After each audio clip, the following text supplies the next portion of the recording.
everybody, my name's Lynn. Welcome back to my channel, and today I'm doing a book talk on Crown of Midnight by Sarah J. Maas. It's the second book in the Throne of Glass series, which is amazing. I have a book talk on Throne of Glass, the first book, which I'll link down below. So if you have not read Throne of Glass and you want to know a bit about it, you can go check out my book talk in the down bar. And if you have read Throne of Glass and you want to hear my thoughts about it, you can go check it out as well, because there's a spoiler-free section, and then the rest of the video is all spoilery discussion stuff.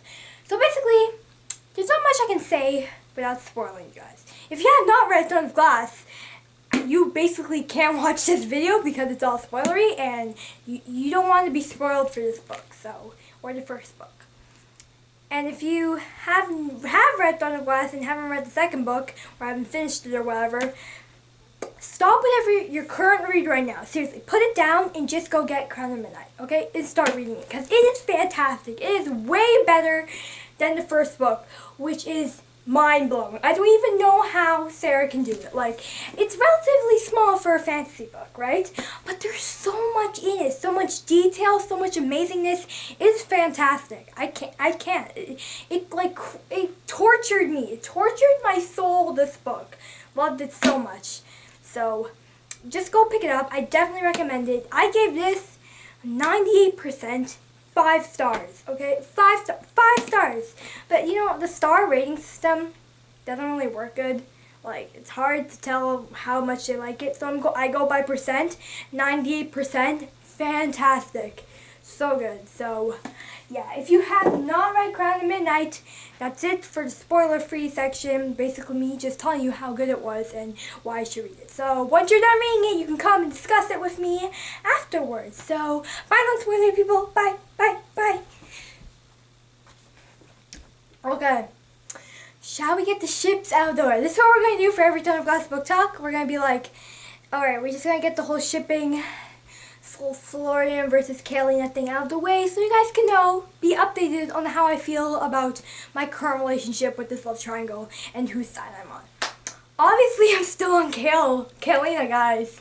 I haven't changed my mind. I said if Kael did something to piss me off, then I would change my mind. I felt like I could easily be persuaded if Kael did something to piss me off, but I don't think now I can.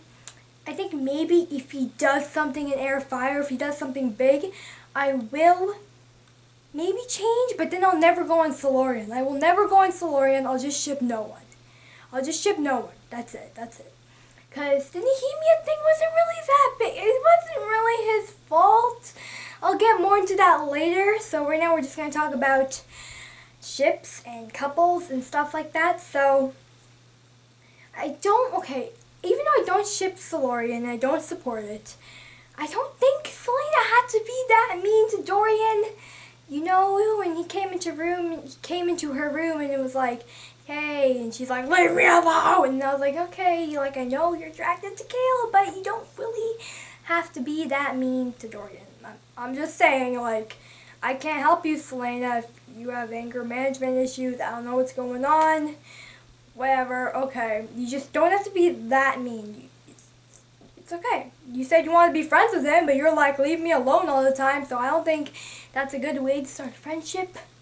But, you know, whatever. I'm happy Kaelina's thriving. But anyhow, Kael and Selena. Basically, you know how I said this book was better than the first one? I did mention in the non-spoilery part that, because I didn't want to spoil anyone, I did mention that if you don't ship Kaelina, you probably won't like this book as much as the first one. But, you know, for all you Kaelina shippers, you know, I don't know why everyone hates Kael. I'll probably get into that at the end of the video, because that's when the Nehemia stuff starts happening. But basically, one of my favorite parts was at the birthday scene. You know, when she was like, Dorian was like, Kael, what are you doing for your birthday? And Selena was like, oh, we have plans. And Kael's like, we do? And she's like, yeah. So she planned a party for him, and it was so sweet. I just love that so much. And then afterwards, you know, they kissed, and then they went to her room, and they did it, and it was really sweet. And I was worried, though. Like, I was actually worried. This probably is just me, but apparently, according to both their point of views when we read from, a week after the birthday, which is when they first had sex, they apparently they did, not apparently, they did, had sex every single day after that. So I was really concerned that this would hurt their relationship because, this is my reason, because I thought they would only use each other for sex. I thought that they would only use each other for it and they'd become like a friends with benefits sort of thing. I was really worried about that. And I was like, I don't want it to, I was like, if that happens, that's gonna ruin your relationship. Like, boyfriend, girlfriend wise and friendship wise. So, but thankfully that didn't happen. I really thought that was gonna happen, that they were gonna use each other for sex. I thought that was gonna happen. I was like, no. But you know, it didn't happen, so yay. So, at the end, Selena did say that she still has feelings for him. So Kaylina is thriving still. So, haha, Solorian, I'm really mean. But I don't care about you, Dorian. I don't understand. I can see why people like you, but no, Selena, no, I can't, sorry. But yeah, she said she still had feelings for him and she made her will out to him and she didn't change the will and neither did she kind of forgave him at the end and she said, I'll still always choose you. So what does that mean, huh, Solorian? Huh? What? Solorian's not happening. I'm kind of hoping nothing bad happens to Kaylina at the end of the series because I have a feeling Solorian's going to work out. But no, stay positive, right? Okay, this is going to be a long book talk. We're just going to get into how the book started. So, we get into when Selena's doing one of her jobs for the king, now that she's his champion. And I didn't know she wasn't killing the people. Like, I was thinking, dude, assassins don't do that. I know she always assassins are kind of cold-hearted in my opinion. They'll just kill the person without thinking a second thought, giving them a second chance. But you know, she didn't do that, and I don't see how you can call yourself an assassin when you do that. I don't know, that's just my opinion. Well, I'm surprised the king didn't find out. The king's a smart guy. He might be evil, but he's a smart guy. And I think he knows. There's no way he doesn't know, in my opinion. He's a smart guy, and yeah, I just think he knows, alright? It doesn't seem like he would be unaware of something like this going on. So, yeah. And he has magic. He contains magic. The king has magic, and when he started using it, that means when Dorian got it, so magic is in their line, and when the king started using it again, it must have meant that Dorian got his powers, and that's when the whole thing, you know, like the breaking the wall. I didn't expect him. That was a plot twist for me. And Selena being Faye, that was also a plot twist. But I did kind of suspect that she was a queen of something, because in the first book, the Queen Elena was like, oh, blood ties never break or whatever. So that would mean that she's related to Queen Elena, which would also mean that she would technically be the heir of so-and-so land. And third book's called Heir of Fire. So I kind of predicted that she would be heir of something, a queen. But I didn't think she'd be Queen Elin, don't know. But I don't know how that's going to work out in the second one. She obviously knows, and when she told Kale was like, whoa. But she obviously knows.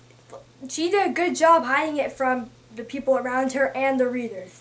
So I kind of spoiled myself because I kind of read the last page, guys. Okay, I didn't mean it, but I did, and I spoiled myself, but you know, it's okay. I won't spoil myself for Heir of Fire, I pinky promise. So, yeah. But Nehemia, let's get into that, died. Whoa. I didn't actually think she was dead when she first died. I was like, no. You faked your death. I know you're still alive, girl, but oh, she's dead. I was like, oh, dang it. She was a good person. But, you know, it was so sad. I kind of teared up. The tears didn't fall, but I kind of teared up when she said, the past 10 years was filled with darkness, and you were the light. Don't let that light fade. When she visited her through the portal. Oh, my God. I kind of teared up there. That was sad. You gotta admit, that was sad. That was really sad. And then, like, oh, my God. She planned her death. She let the people kill her for Selena's sake. There's no better friend than that. I would kill that friend like that. No joke. Come on, Selena. And then the fight. So I guess she wasn't never really mad at Selena at the end. She must have forgave her, right? They're best friends. Come on. I don't think Selena's going to make any more friends now. She's going to be friendless for the rest of her life. That just seems like something Selena to me, you know. She's lost so many people, so. Yeah, good job, Nehemia. That was very brave of you.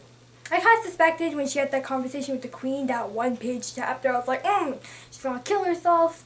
But then when we found her dead, I was like, I don't think you can rip out your own guts. So, yeah. But then turns out she did let the people kill her. So, yeah. Now, one of the huge things in this whole thing was figuring out the riddle. I had a brain fart during that whole thing. I was really confused. I was like, what is this talking about? I don't know. I knew it had to do with finding something, because the poem seemed like a little map to find something. Like, not a map, but like telling you where to find it. And it was obviously, the king obviously had the keys. Okay? We don't know if he has one or two, but it's obvious that he had one of the keys, at least one, when we found out that those related to word keys, and we found out about the word keys, and that they opened up the portals. It was obvious that the king had one. But the thing is, people thought, like, Mort was hilarious. I love Mort. But Mort, he thought the king had two because how he harnessed, like, the Riderack and all the magic powers. We don't know where the third one is. I've heard people say it might be in Gwendolyn when I watch some other book talks. Which would make sense because she's going there. But at the same time, I think Kale or Dorian might find the key just because, you know, I don't know, Kale or Dorian, they're at the castle the whole time. I don't know if they're going to go after Selena. It'd be nice if they went out after her. But it'd be also cool if we got, like, from separate point of views so we can see more than everyone being in one spot. I like it when that happens. But then we won't get Kaylene at times. But it's okay. Kaylina's driving. It's alright. So does that. And Archer. I was like mad at Selena the whole time she trusted Archer. I was like, why do you trust this guy? Why? I don't understand how she can trust this guy. Like, he just gives off a bad vibe, okay? He's like that handsome, bad dude. Not like when you meet, you know, like someone like Will Herondale. He's like a bad boy and he's handsome, but he turns out to be good. No. Archer is like the handsome, actually evil dude. So I was like, why? You're smarter than this, Selena. I don't understand why. Just like, But, you know, then she killed him. Good thing he died. I thought she was, like, not gonna kill him. I'm like, are you stupid? Are you actually stupid? You have to kill him. Good thing she did. So, yeah. I really want to talk about the Fae stuff quickly. So, is she immortal? How long has she been alive? That's what I'm wondering. I know she's 18 years old, but you know, like, you stop aging when you're Fae at a certain age. That's usually when, like, you're in your late 20s or your early 20s or your late teens. So I'm thinking, like, how long has she been alive for? Because I don't, like, is she more than 18? Because she obviously, I think she knew, because Kale was, like, talking to Dorian when she was running back to the castle for Nehemia after they kidnapped Kale. He was like, I've never seen anyone run that fast. It's like, it's physically impossible. And that made me think, is that why she's so good at being an assassin? It's not because of her true humane skill, but because she's part Fae. Would that be cheating, technically? I don't know, but I like how there was more killing in this book. But I want to find out if she's immortal. I really do, because that's sad, because when you're immortal, when you think about it, it's really sad, because it's like when everyone you love dies, you're alone, and slowly everyone you love dies, and you end up, it's sad. So I hope she's not immortal. She's full Fae, so that means she is immortal. Oh my god, she's immortal. I'm pretty sure we'll find out more in the third book, but it's sad if I always feel bad for immortal people. When I was little, I always wanted to be immortal, but now I'm like, I don't want to be immortal, so. But yeah, I feel like in the next book also, Dorian and Selena will bond, sadly. over them both having magic. I don't know. I feel like that'll happen and Kale will get left out and he's like, oh, I don't have magic, and he's going to do something stupid. I don't know. I love Kale, but I always have that feeling that he's going to do something stupid. I hope he doesn't. I trust you, Kale. I trust you. Kaleena. I know okay. Let's just talk about Kale for a second, too. I don't understand why he couldn't tell Nehemia, or at least Selena, that Nehemia was being threatened. There's nothing bad about that. I can understand why she's mad at him for not telling her. But also, it's not his fault she died. Okay? It's not his fault he didn't kill her, sorry. He had no part of the killing. He just didn't tell them that she was under attack or being threatened. She put like a lot of guards outside her door, so he did everything he can technically. He just didn't tell you, Selena. Now, I would be mad at him, of course, if I was Selena, but I wouldn't ignore him that much. Obviously, she still had feelings when she did that for him, but she was mad at him. I can understand why you'd be mad, but it's nothing that big, okay? It's just, but she forgave him, and she was like, I will always choose you. It didn't matter. I'd always choose you. So she loves him. She never said she loves him. Kale did said he loves her. I hope she said I love you to someone in the next book. No, she can take her time. Really, she can take her time. Yeah. Now, we have a new character, Roland, sorry. I'm thinking Rowan. I know there's a guy who comes in the third book called Rowan. My friend told me. I got confused for a second, so sorry. But Roland, I don't know if he's bad. Those ring things, what the heck's up with those? The rings, the black rings, and the headaches. I don't understand that. Is it from the obsidian? Is it made out of? I don't understand. How does Caltaine and Roland, how do they have the headaches, and Roland has a ring, and Roland's in Mia, or wherever that stupid land is, I don't care. But Caltaine's there too. I don't understand. I'm confused. Parenting's there. Don't freaking trust parenting. Parrington. I said parenting. The king, why can't the king just die, okay? I really could not care less about the king. Dorian can go die with him too. Okay, that's mean. Okay, I'm not gonna be mean. It's okay.